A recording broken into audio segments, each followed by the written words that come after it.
രക്ഷിക്കാനുള്ള ഒരു സാഹചര്യമുണ്ട്, രക്ഷിക്കാൻ, അതോടൊപ്പം തന്നെ കൂടുതൽ മൃതദേഹങ്ങൾ കണ്ടെടുക്കാൻ. അപ്പോഴും നേരത്തെ മന്ത്രിമാരടക്കം പറഞ്ഞതുപോലെ നമ്മുടെ പ്രധാന ലക്ഷ്യം എന്നുള്ളത് ഒലിച്ചുപോയ, വാഷ്ഡ് ഔട്ടായി പോയ, ഡിസ്കണക്ട് ആയി പോയ ആ താൽക്കാലിക പാലം പുനഃസ്ഥാപിക്കുക ഏതെങ്കിലും തരത്തിൽ.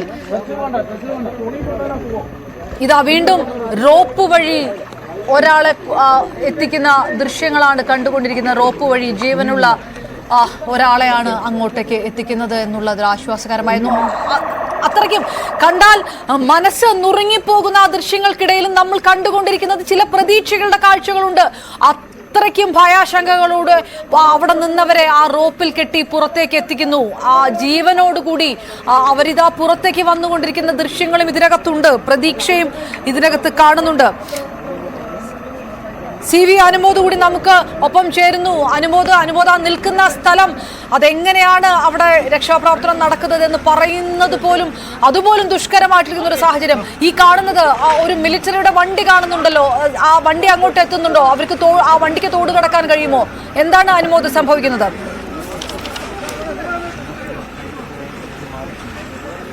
അപർണ, നമ്മൾ കാണുന്നത് ആ മിലിറ്ററിയുടെ വാഹനം ഈ ഒരു തോട് മുറിച്ചു കടന്ന് ഇക്കരയ്ക്ക് വരുന്നതിന്റെ ദൃശ്യങ്ങളാണ്. മറുകരയിൽ നിന്നാണ് ഇപ്പോൾ നമ്മൾ 2 മൃതദേഹങ്ങൾ കണ്ടെടുത്തത്. ഒരു കൊച്ചുകുട്ടിയുടെ മൃതദേഹമാണ് ഇപ്പോൾ അല്പസമയം മുമ്പ് കൊണ്ടുപോകുന്നത് നമ്മൾ കണ്ടത്. ഇപ്പോഴിതാ സേനയുടെ വാഹനം ഒരു ഒഴുക്കിനെതിരെ മുന്നോട്ട് നീങ്ങുന്നതിന്റെ ദൃശ്യങ്ങളാണ് നമ്മൾ കാണുന്നത്.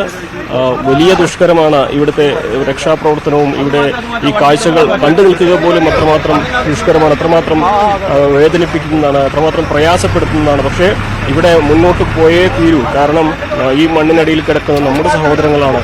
നമ്മൾ കണ്ടില്ലെങ്കിൽ പോലും അവർ നമ്മൾക്കൊപ്പം ജീവിച്ചവരാണ്.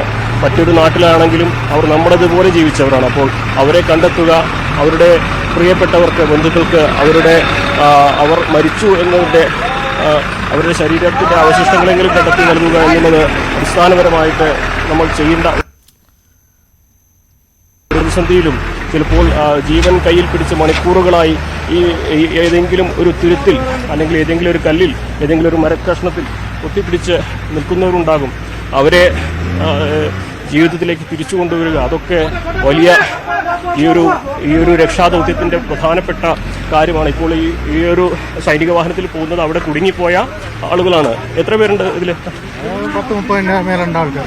അവിടെ കുടുങ്ങിപ്പോയി കിടക്കുന്നു ഒരുപാട് ആൾക്കാരുണ്ട്. ഇനിയും സൈനിക വാഹനം ഉണ്ട് അവിടെ? ഇല്ല, ഒരു വാഹനം കയറാൻ പറ്റില്ല. ഒരു വാഹനം. അപ്പൊ ഇത് തിരിച്ചു വരും അല്ലേ? ഇവരവിടെ കുടുങ്ങിക്കിടക്കുന്നവരായിരുന്നു. അവർക്ക് മറ്റു വാഹനങ്ങളൊന്നും തന്നെ ഇതുവഴി സഞ്ചരിക്കുകയില്ല. നമ്മൾ കണ്ടു ഈ വലിയ ചക്രങ്ങളുള്ള സൈന്യത്തിന്റെ ട്രക്കാണ് ഈ ഒരു തോട് മുറിച്ചു കടക്കാൻ കഴിവുള്ള ഏക വാഹനം ഇവിടെ ഇപ്പോഴുള്ളത്. അപ്പോൾ അതുവഴി അവിടെ കുടുങ്ങിക്കിടന്ന ആളുകളെ ഇക്കരയ്ക്ക് സുരക്ഷിതരായി എത്തിക്കുന്ന ആ പ്രതീക്ഷയുടെ നമുക്ക് ഈ ഒരു ദുരന്ത സ്ഥലത്ത് കാണുന്ന ആശ്വാസം നൽകുന്ന ഒരു കാഴ്ചയാണ്. അവർ സുരക്ഷിതരായിട്ട് ഇവിടേക്ക് തിരിച്ചെത്തുന്നു എന്നുള്ളത്. അതുകൊണ്ട് തന്നെ ഈ ഒരു കാഴ്ച നൽകുന്നത് വലിയ ആശ്വാസമാണ്, പ്രതീക്ഷ. ഇത് ഒരു 15 കിലോമീറ്ററോളം ദൂരം ഉരുൾപൊട്ടൽ ഉണ്ടായിട്ടുണ്ട് എന്നാണ് അറിയുന്നത്. എത്ര വീടുകൾ ആ ഉരുൾപൊട്ടലിൽ അതിനിടയിൽ ഒലിച്ചു പോയിട്ടുണ്ട് എന്ന് അറിയാൻ കഴിയില്ല. ഓരോ വീടുകൾ എത്ര പേരുണ്ടെന്ന് അറിയാൻ കഴിയില്ല. അതൊക്കെ തന്നെ ഇനിയും നമുക്ക് എത്ര ദിവസം എടുത്താലാണ് അത്തരം പരിശോധനകളിലേക്ക് എത്താൻ കഴിയുക എന്നൊന്നും അറിയാൻ കഴിയാത്ത സാഹചര്യമാണുള്ളത്. അപ്പോൾ ഇവിടെ തെരച്ചിലും ഒപ്പം രക്ഷാപ്രവർത്തനവും അതേപോലെ ആളുകളെ സുരക്ഷിതരായി പുറത്തെത്തിക്കുന്ന നടപടികളുമൊക്കെ സർക്കാരിൻ്റെ സാധ്യമായ എല്ലാ സംവിധാനങ്ങളും ഉപയോഗിച്ച് നടക്കുന്നു എന്നുള്ളതാണ് ഏറ്റവും പ്രധാനപ്പെട്ട ഒരു കാര്യം.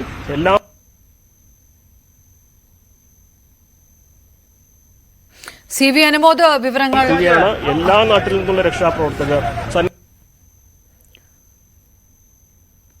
ഏതായാലും ആ കണ്ടത് 30ഓളം പേരെ, കുടുങ്ങിക്കിടക്കുന്ന 30ഓളം പേരെ ആർമിയുടെ, മിലിറ്ററിയുടെ വാഹനത്തിൽ പുറത്തേക്ക് എത്തിക്കുന്ന കാഴ്ച. ഒരു വാഹനത്തിലാണ് കടക്കാൻ കഴിയുക എന്ന് അനുമോദ് അവിടെ നിന്ന് റിപ്പോർട്ട് ചെയ്യുന്നു. അവരങ്ങനെയാണ് പറഞ്ഞിരിക്കുന്നത്. അപ്പോൾ ആ 30ഓളം പേരെ അപ്പുറത്തേക്ക് എത്തിച്ച ശേഷം വീണ്ടും ആ വാഹനം അങ്ങോട്ട് വരുന്നു. അങ്ങനെ ഓരോരുത്തരെയായിട്ട് വളരെ നേരത്തെ ഈ നമ്മൾ വിളിച്ച ആൾക്കാരൊക്കെ പറയുന്നത് 300 മീറ്ററൊക്കെ അടുത്തൊക്കെ ആൾക്കാർ കുടുങ്ങി കിടക്കുന്നുണ്ട്. അപ്പൊ അവരൊക്കെ മറ്റൊരു മണ്ണിടിച്ചിലും മലവെള്ളപ്പാച്ചിലും ഉണ്ടാകുന്നതിന് മുൻപ് പരമാവധി പേരെ പുറത്തേക്ക് എത്തിക്കാൻ കഴിയുക.